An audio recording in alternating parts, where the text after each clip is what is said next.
ہم بات کر رہے ہیں کہ پاکستان اور ایران کے درمیان جو کشیدگی ہے اس کو ختم کیسے کیا جائے، اور جو پاکستان کی طرف سے آج جو جوابی حملہ کیا گیا ہے اس کے بعد ڈائلاگ کا راستہ کیسے تلاش کیا جائے۔ جو آئی ایس پی آر کی طرف سے ایک سٹیٹمنٹ جاری کیا گیا، اس میں کہا گیا کہ 18 جنوری کو پاکستان نے ایران میں ان دہشت گردوں پر کارروائیاں کی جو حالیہ حملوں میں ملوث تھے۔ پاکستان نے ڈرونز، راکٹس، گولہ بارود اور سٹینڈ آف ویپنز کا استعمال کیا۔ سیستان میں بلوچستان لبریشن آرمی اور بلوچستان لبریشن فرنٹ کی پناہ گاہوں کو کامیابی سے نشانہ بنایا گیا۔ آپریشن کا نام مرگ بر سرمچار رکھا گیا۔ ملک کی خود مختاری، سالمیت اور شہریوں کے تحفظ کو یقینی بنانے کا ہمارا عزم غیر متزلزل ہے۔ مرگ بر سرمچار، سرمچار کا ویسے مطلب یہ ہوتا ہے جان کی بازی لگا دینے والا۔ تو یہ بتائیں سینیٹر مشتاق صاحب کہ اب اس کو ڈائلاگ کا سلسلہ کیسے شروع کیا جائے؟ دیکھیں، سب سے پہلے تو اس چیز کو ریئلائز کرنا چاہیے ایران کو کہ پاکستان عراق اور سیریا نہیں ہے۔ دوسری بات یہ ہے کہ انہوں نے جو اقدام کیا ہے وہ یونیلیٹرل ہے، انڈیفینسیبل ہیں، اور اس کو کوئی ایکسیپٹ نہیں کرے گا۔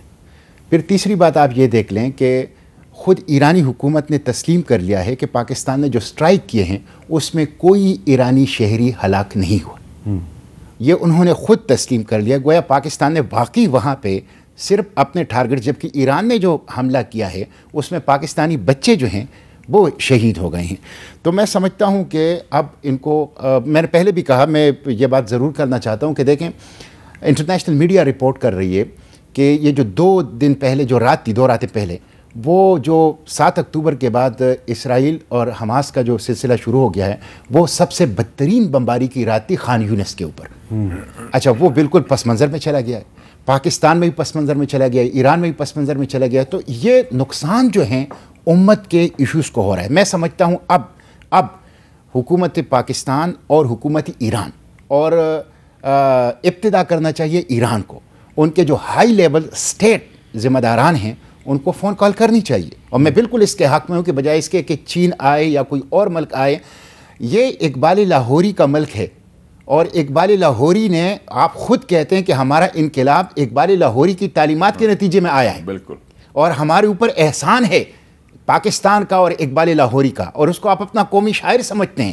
تو میں سمجھتا ہوں ان سے ایک غلطی ہوئی ہے، ان کو آئس میلٹنگ کرنی چاہیے، ایک فون کال کرنی چاہیے۔ یہاں سے پاکستان بھی تیار ہیں، پاکستان نے کہا بھی ہے کہ ہم ٹینشن کو بڑھانا نہیں چاہتے، دونوں کو مل کر اس ٹیمپریچر کو کم کرنا چاہیے، ڈی اسکیلیشن کرنی چاہیے، اور اس کے ساتھ ساتھ جو 2013 کا ایگریمنٹ، میں پھر اس کے بات کرتا ہوں، اس میں ان ساری چیزوں کی بات کی گئی ہے۔ آئندہ کے لیے ایسے آپ سیفٹی وال لگائیں تاکہ اس طرح کی کوئی چیز نہ ہو۔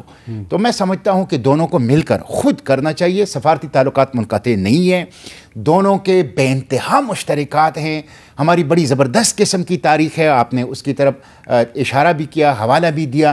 میں سمجھتا ہوں کہ ہمیں خود آگے بڑھ کے ایک دوسرے کے ساتھ، اور اقبال لاہوری کا جو پوتا ہے، گرینڈ سن، وہ ہمارے ساتھ موجود ہے، ولید اقبال صاحب۔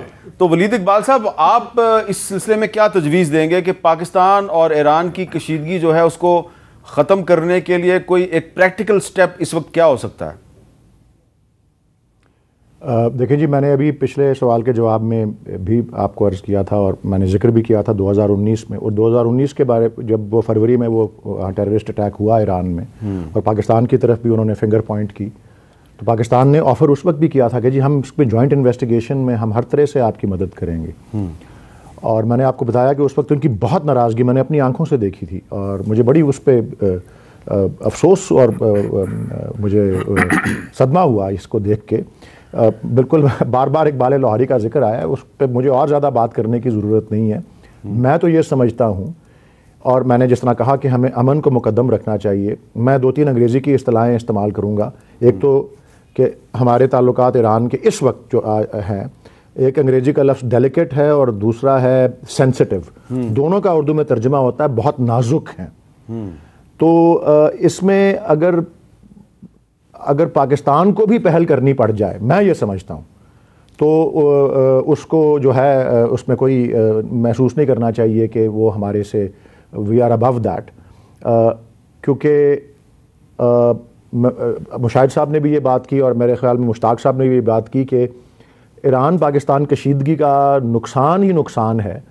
جو خطے کو بھی ہے, اس مسلم امہ کو بھی ہے, اور جس کا فائدہ جو ہے وہ ایسی قوتوں کو ہے جو کہ ہماری خیر خواہ اس مسلم امہ کی نہیں ہے, اور یہ ایک ڈائیورژن جو ہے وہ کریٹ ہو رہی ہے. اس لیے میں یہی دہرانا چاہ رہا ہوں کہ ٹٹ فار ٹیٹ, وہ بھی ایک انگریزی کا میں تیسرا لفظ بولنا چاہ رہا تھا, کہ وہ ٹٹ فار ٹیٹ ہو گیا, حساب چکا دیا گیا, اور اب باہمی مشاورت سے یا جوائنٹ ایکشن سے, کیونکہ یہ جو موضوع ہے پورا بارڈر کنٹرول کا, اور اس میں تو مشاہد صاحب مجھ سے بہتر, اب پہلے میں صدارت کر رہا تھا ڈیفنس کمیٹی کی سینٹ کی, اب یہ کر رہے ہیں.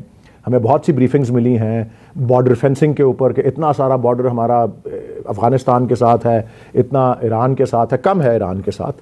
لیکن اب یہ غور کیجئے اس بات پہ حامد صاحب, اور آپ کے ناظرین سے بھی میں عرض کرتا ہوں کہ ہم ان پہ الزام لگا رہے ہیں, اور یہ ابھی کافی سالوں سے, اور ابھی بھی پچھلے مہینے کے حملے 2 ہمارے پہ ہو رہے ہیں, ہم ان پہ الزام لگا رہے ہیں, ان پہ ہو رہے ہیں وہ ہم پہ الزام لگا رہے ہیں. تو کچھ بارڈر کنٹرول میں کوئی ایشو واقعی ہے تو اس کو باہمی کسی گفت و شنید سے حل کرنا چاہیے.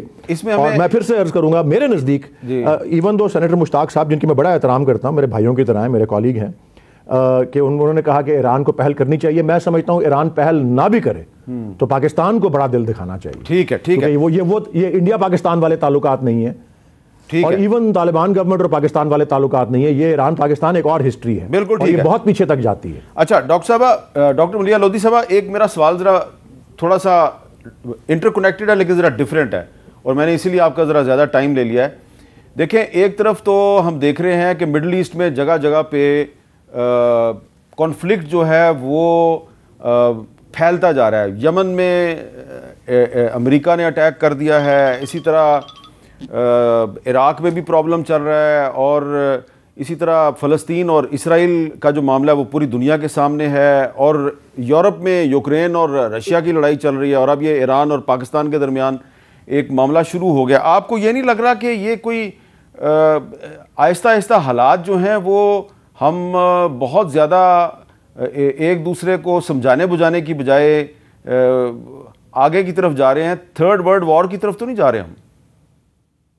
حامد, اس سے پہلے کہ میں اس سوال کا جواب دوں, میں کچھ کہنا چاہتی ہوں اس پہ کہ کس طرح سے ڈائیلاگ شروع ہو سکتا ہے. بالکل ٹھیک ہے, پھر میں اس پہ واپس آؤں. جی, ڈائیلاگ دیکھیں, کبھی کبھی دو ممالک کے درمیان جب کشیدگی بہت زیادہ ہو جاتی ہے تو فارمل ڈائیلاگ پاسبل نہیں ہوتا, اور کبھی کبھی اس کی وجہ یہ بھی ہوتی ہے کہ ڈومیسٹک پریشر ہوتا ہے کہ جی آپ کیوں پہل کریں گے, اس لیے کہ اگر آپ پہل کریں گے تو آپ کمزور لگیں گے. تو اس صورتحال میں پھر ایک بیک چینل کی ضرورت ہوتی ہے, اور بیک چینل واقعی استعمال ہوتا ہے. اس کا مقصد ہی یہ ہوتا ہے کہ جب آپ فارمل ڈائیلاگ نہیں کر سکتے, اور میں سمجھتی ہوں کہ ایک طریقہ یہ ہو سکتا ہے دونوں ملکوں کے درمیان کہ ایک بیک چینل کے ذریعے ایک دوسرے کو ایکسپلین کریں کہ ہوا کیا. بالکل ظاہر ہے ایران کو ایکسپلین کرنا زیادہ ضروری ہے. اب میں آتی ہوں آپ کے بگر کویسچن پہ, جو بڑا سوال آپ نے پوچھا ہے. جی آپ بالکل صحیح کہہ رہے ہیں. دیکھیں, اس وقت جو صورتحال ہے دنیا میں, بہت ہی انسیٹلڈ ہے یہ دنیا, بہت سارے کانفلکٹس ہو رہے ہیں, اور جو انٹرنیشنل آرڈر ہے, جس کو ہم انٹرنیشنل آرڈر کہتے تھے پچھلے 40-50 سال سے جو تھا کسی حد تک اسٹیبلش تھا, وہ کولیپس کر گیا. اور ملٹی لیٹرلزم جس سے کہ تعاون ہوتا تھا انٹرنیشنل لیول پہ, وہ بھی بہت ہی کمزور ہو گیا. یونائٹڈ نیشنز کی کوئی سنتا ہی نہیں ہے, آپ کو معلوم ہی ہے. اسرائیل جو ہے وہ ہر ریزولوشن ڈیفائی کرتا ہے یو این سیکورٹی کاؤنسل کی, جو کہ انٹرنیشنل لا ہوتی ہے. تو یہ بہت ہی, میں سمجھتی ہوں کہ دنیا ایک بہت ہی سینسٹیو اور مشکل دور سے گزر رہا ہے.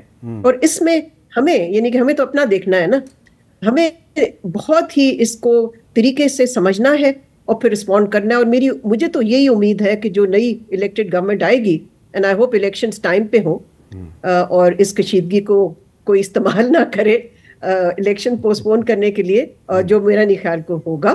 لیکن نیکسٹ الیکٹڈ گورنمنٹ, میں سمجھتی ہوں اس کا سب سے بڑی ذمہ داری یہی ہونی چاہیے اکنامک کرائسس کو ایڈریس کرنے کے علاوہ, کہ وہ ایک broad ranging foreign policy review کرے, تاکہ یہ جو صورتحال جس کو آپ نے بھی ڈسکرائب کیا ہے, پاکستان دیکھے کہ دنیا میں ہو کیا رہا ہے, اور اس کے مطابق پھر اپنی اسٹریٹجی جو ہے وہ کرافٹ کرے.